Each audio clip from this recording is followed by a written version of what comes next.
And we want to say Happy New Year. Happy New Year. Yes, we hope you had a very good Christmas and a very good New Year. And we're back here with a new video. And like many of you, I expect, we got some Christmas presents, didn't we? Yeah. And we got some things that we want to share with you. Yeah. What do you want to show? Okay, right. Can you tell them what it is? It's a bee hotel. It's a bee hotel. It's a kit that you can make a bee hotel. Yeah. We have got a bug house out there, but this looks very good. So here are the instructions.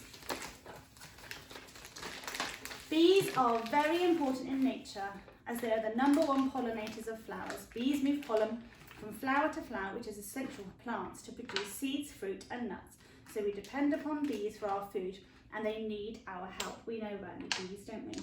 We have to give bees homes and look after them and give them flowers that they can get nectar from. Yeah, but also we need to be careful with bees and we need to stay away from them because if they sting you, they will really hurt. Yeah, they will only sting you if they think they're in danger though, so as long as you're quiet and calm around them.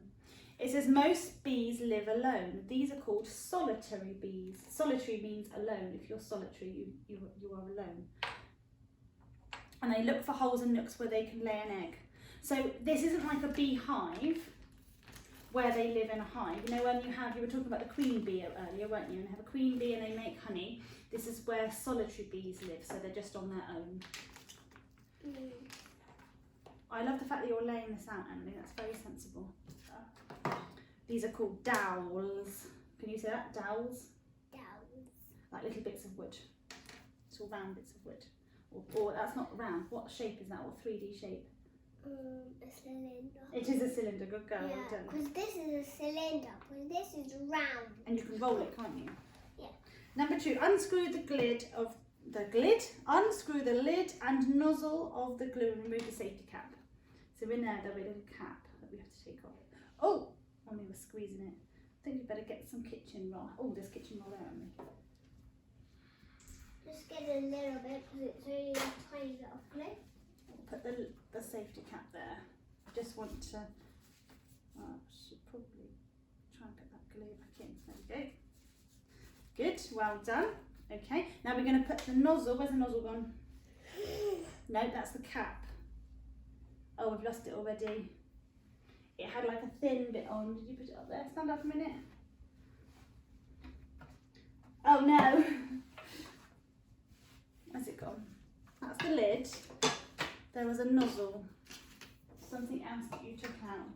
Oh, good girl. So that's the nozzle, so that can squeeze out through there.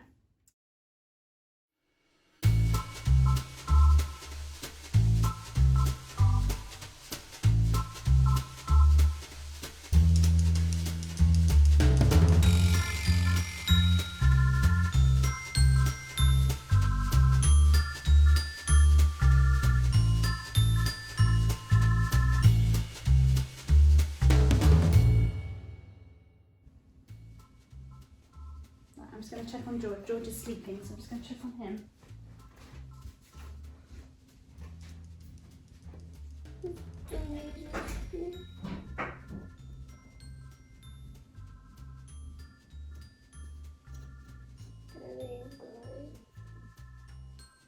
Just so you know, Mummy loves sleeping. She does. She really loves sleeping. So George is fast asleep. Still. Ooh, you can sit then. Oh good, you did it. Well done. Perfect. Can you see now we're creating like these little holes, like channels for the bees to go in.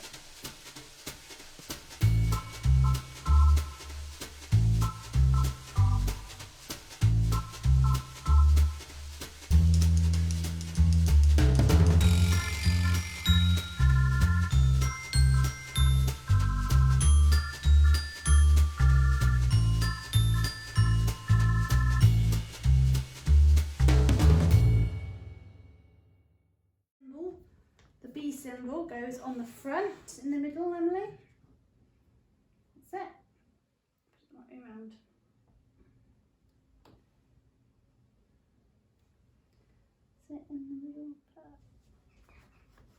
Not too close, back a bit. Perfect.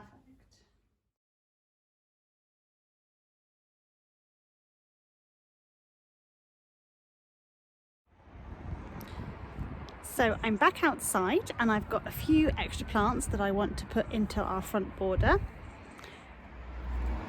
I bought these two at a garden centre recently. They were half price, they were on offer.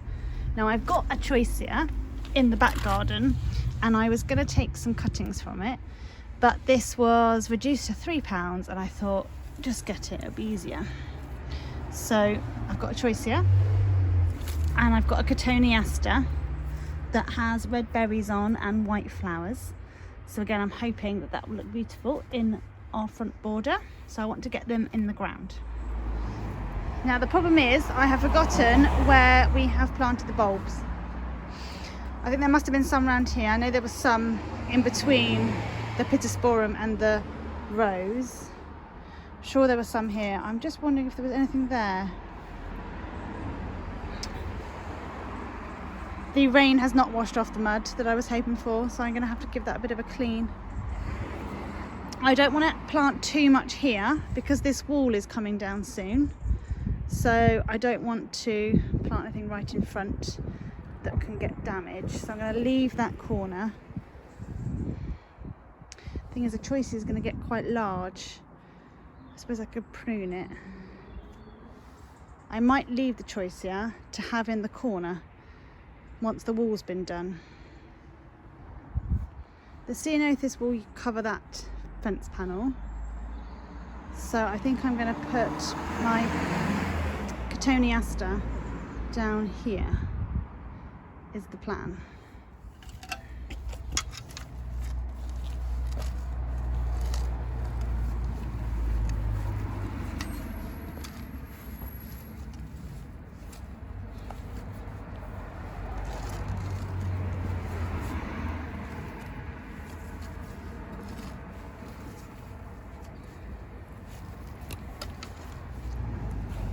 Well, I haven't come across any bulbs. I'm not sure if this is a ground covering one or whether this is a climbing or a bushy one. I'm not really sure. So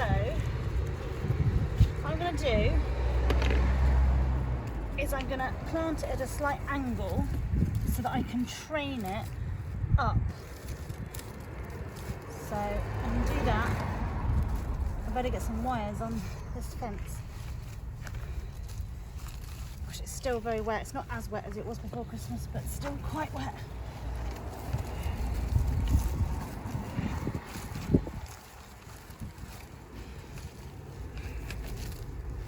Oh, look at that beautiful one.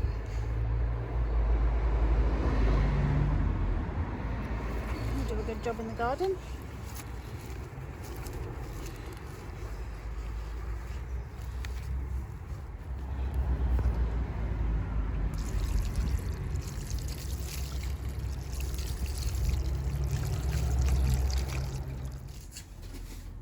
I've got these bare roots that I planted just before Christmas. They still seem quite damp, but I'm just going to give them a little water, just to keep them going. As they're inside, they won't have had any rain. Hopefully they're doing their thing underground.